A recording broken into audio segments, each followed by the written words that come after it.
சம்ஹார நேரத்தில சமுத்திரம் பின்வாங்கும் சந்தோஷ திருநாளில் நல்லருளை தாரும் ஐயா முருகன் என்று முழங்குது என் மனசு. கடலை போல உன் கருணை பெருசு.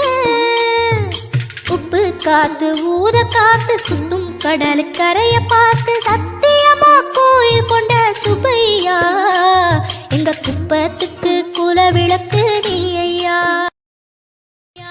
சம்ஹார நேரத்தில சமுத்திரம் பின்வாங்கும் சந்தோஷ திருநாளில் நல்லருளை தாரும் ஐயா முருகன் என்று முழங்குது என் மனசு. கடலை போல உன் கருணை பெருசு. உப்பு காத்து ஊத காத்து சுத்தும் கடலு கரைய பார்த்து சத்தியமா கோயில் கொண்ட சுபையா எங்க குப்பத்துக்கு குலவிளக்கு